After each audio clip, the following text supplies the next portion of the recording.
மேலும் ஒரு அண்மை செய்தி, தைப்பொங்கல் நாட்களில் யுஜிசியின் நெட் தேர்வுகளை நடத்தக்கூடாது என்று முதலமைச்சர் மு.க.ஸ்டாலின் கேட்டுக் கொண்டிருக்கிறார். பொங்கல் அன்று நெட் தேர்வு நடத்தக்கூடாது என்று மத்திய அரசுக்கு முதலமைச்சர் மு.க.ஸ்டாலின் ஒரு கோரிக்கை கடிதம் எழுதியிருக்கிறார். அதில் தேர்வு தேதியை மாற்ற வேண்டும் என்றும் தைப்பொங்கல் நாட்களில் யுஜிசியின் நெட் தேர்வுகளை நடத்தக்கூடாது என்றும் கேட்டுக் கொண்டிருக்கிறார். இதுகுறித்த கூடுதல் விவரங்களோடு சிறப்பு செய்தியாளர் அபினேஷ் இணைந்திருக்கிறார்.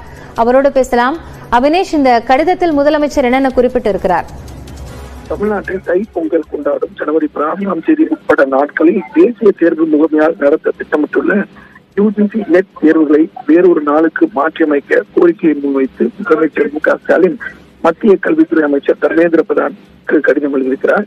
குறிப்பாக பொங்கல் பண்டிகையை அனைத்து தமிழ் சமூகத்தினரும் 4 நாட்கள் உற்சாகமாக கொண்டாடக்கூடிய நிலையில இந்த பொங்கல் பண்டிகையை முன்னிட்டு 2025ஆம் ஆண்டு அரசு விடுமுறை நாட்களாக தமிழ்நாடு அரசால் ஏற்கனவே அறிவிக்கப்பட்டுள்ளது. எனவே அறுவடை திருவிழாக கொண்டாடப்படும் பொங்கல் ஒரு பண்டிகை மட்டுமல்லாது ஏறக்குறைய 3000 ஆண்டுகளுக்கு மேலாக தமிழ் கலாச்சாரம் மற்றும் பாரம்பரியத்தை காட்டுவதாகும். எனவே யுஜிசி நெட் தேர்வுகள் மற்றும் பிற தேர்வுகளை வேறொரு நாளுக்கு மாற்றியமைக்க தேவை உள்ளது என்றும் தாம் தருவதாகவும் அறுவடை திருவிழா கொண்டாடப்படும் இந்த நாட்கள்ல தேதியை மாற்றியமைக்க முதலமைச்சர் மு.க.ஸ்டாலின் மத்திய அமைச்சருக்கு கடிதம் எழுதியிருக்கிறார்.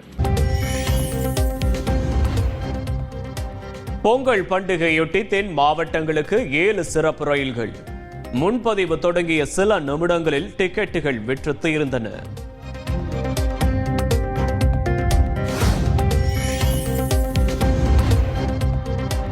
சென்னை கிளாம்பாக்கம் பேருந்து நிலையத்தில் கூடுதலாக 7 முன்பதிவு மையங்கள் திறப்பு. பொங்கல் விடுமுறையை முன்னிட்டு சொந்த ஊர்களுக்கு செல்லும் பயணிகளுக்காக சிறப்பு ஏற்பாடு.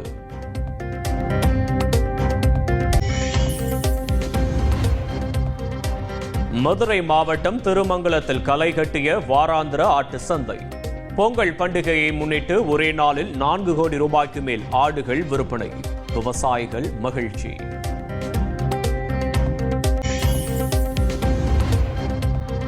தாவேகா மாவட்ட செயலாளர் தேர்விலிருந்து தூத்துக்குடி அஜிதா புறக்கணிக்கப்பட்டுள்ளதாக தகவல். அதிருப்தியில் இருக்கும் அஜிதாவை பொதுச் செயலாளர் ஆனந்த் மாலை சந்திக்க உள்ளதாக தகவல்.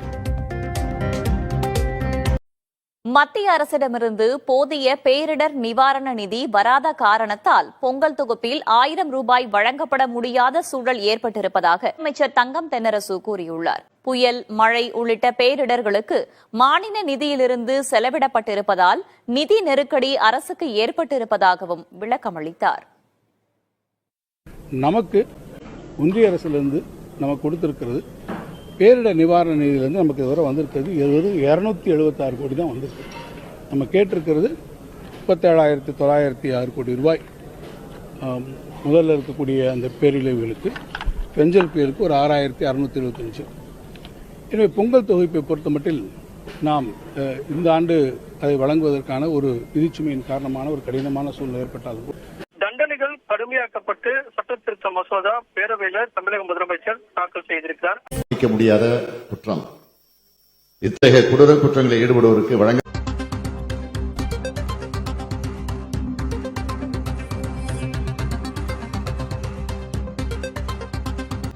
பெண்களை பின்தொடர்ந்தால் 5 ஆண்டு வரை சிறை தண்டனையும் பிணையில் விடுவிக்க முடியாதபடி தண்டனையும் வழங்கப்படும் என்று குறிப்பிடப்பட்டிருக்கிறது. மேலும் பல்வேறு சட்ட திருத்தங்கள் இந்த மசோதாவில் மேற்கொள்ளப்பட்டுள்ளன. குறிப்பிட்ட சில குற்றங்களில் பாதிக்கப்பட்டோரின் விவரங்களை வெளியிட்டால் சம்பந்தப்பட்டவருக்கு 3 முதல் 5 ஆண்டுகள் வரை சிறை தண்டனை விதிக்கப்படும் என்றும் அந்த மசோதாவில் சுட்டிக்காட்டப்பட்டது. பெண்களுக்கு துன்பம் விளைவித்தலை தடை செய்கிற சட்ட திருத்த மசோதா சட்டப்பேரவையில் தாக்கல் செய்து முதலமைச்சர் உரையாற்றினார். பின்னர் மசோதா ஒருமனதாக ஏற்றுக்கொள்ளப்பட்டது. முதலமைச்சர் மு.க.ஸ்டாலின் தாக்கல் செய்த அந்த சட்ட திருத்த மசோதாவின் ஒரு சில அம்சங்களையும் குறிப்பிட்டார். தண்டனைகள் கடுமையாக்கப்பட்டு சட்ட திருத்த மசோதா பேரவையில் தமிழக முதலமைச்சர் தாக்கல் செய்திருக்கிறார், அறிமுகம் செய்திருக்கிறார். பெண்கள் மற்றும் குழந்தைகளுக்கு எதிரான குற்றங்களை தடுக்கும் வகையில் சட்டத்தில் திருத்தம் மேற்கொள்ளப்பட்டிருக்கிறது. பாலியல் வன்கொடுமை செய்தால் மரண தண்டனை என்ற வகையில் சட்டத்தில் திருத்தம் மேற்கொள்ளப்பட்டிருக்கிறது. பாலியல் வன்கொடுமை என்பது யாராலும் மன்னிக்க முடியாத குற்றம். இத்தகைய கொடூர குற்றங்களில் ஈடுபடுவோருக்கு வழங்கப்பட வேண்டிய தண்டனை என்பது இத்தகைய செயல்களில் ஈடுபட முனைவோருக்கான கடும் எச்சரிக்கையாக இருந்திட வேண்டும்.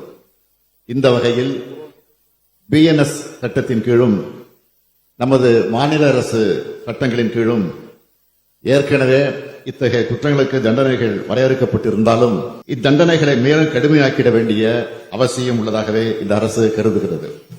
இந்த அடிப்படையில் இத்தகைய குற்றங்களுக்கான தண்டனையை மேலும் கடுமையாக்குவதற்காக பிஎன்எஸ் மற்றும் சட்டங்களில் மாநில சட்ட திருத்தத்திற்கும் தமிழ்நாடு 1998ஆம் ஆண்டு பெண்ணிற்கு துன்பம் விளைவித்தலை தடை செய்யும் சட்ட திருத்தத்திற்கும் சட்ட முன்வடிவுகளை பேரவையின் ஒப்புதலுக்காக முன்வைக்கிறேன்.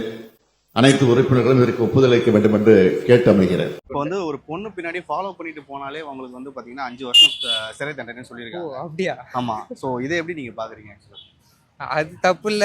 நாங்க சும்மா எதிர்ச்சா போவோம், அவங்க ஃபாலோ பண்ண கம்ப்ளைண்ட் கொடுத்தா அதுக்கப்புறம் எங்களுக்கு சிறை தண்டனை கொடுத்தா நாங்க என்ன பண்றது? ஓகே, நாங்க சும்மா எதிர்ச்சா போவோம், அவங்க ஃபாலோ பண்றேன்னு. பட் ஈக்குவலா இருக்கும் எல்லா இடத்துலயும். பட் ரொம்ப இது பண்ணா அது ஓகேன்னு சொல்லலாம். பட் ரொம்ப இந்த மாதிரி இஷ்யூக்கெல்லாம் அதுதான் இந்த ஜென்ரேஷனுக்கு அது நான் என்னோட இதுக்கு இதுதானான்னு சொல்றேன். இது கொஞ்சம் இதுவாதான் இருக்கு. ஏன் இப்படி அப்படின்னு அவங்கள சில பேருக்கு சும்மா டைம் பாஸ்க்குன்னு பண்ணாலும் அவங்களுக்கு ஒரு லைஃப் இருக்கு.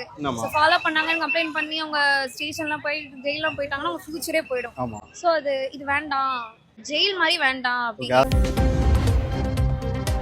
விரைவில் தாவேக மாவட்ட செயலாளர்களை தனித்தனியாக சந்திக்கிறார் விஜய். மாவட்ட செயலாளர்கள் நியமனம் செய்யப்பட உள்ள நிலையில் அறிவிப்பு.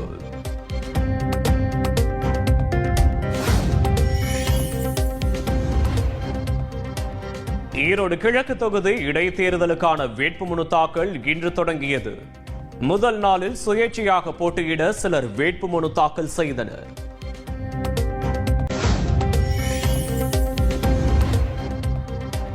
மலைப்பகுதியிலிருந்து பாம்பு கடித்தவரை தொட்டில் கட்டி தூக்கி வந்த மலைவாழ் மக்கள். உடுமலை அருகே சாலை வசதி இல்லாததால் அவல நிலை.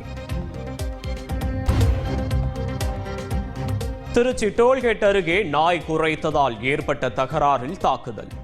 மருத்துவமனையில் அனுமதிக்கப்பட்ட இந்திய கம்யூனிஸ்ட் நிர்வாகி சிகிச்சை பலனின்றி உயிரிழப்பு.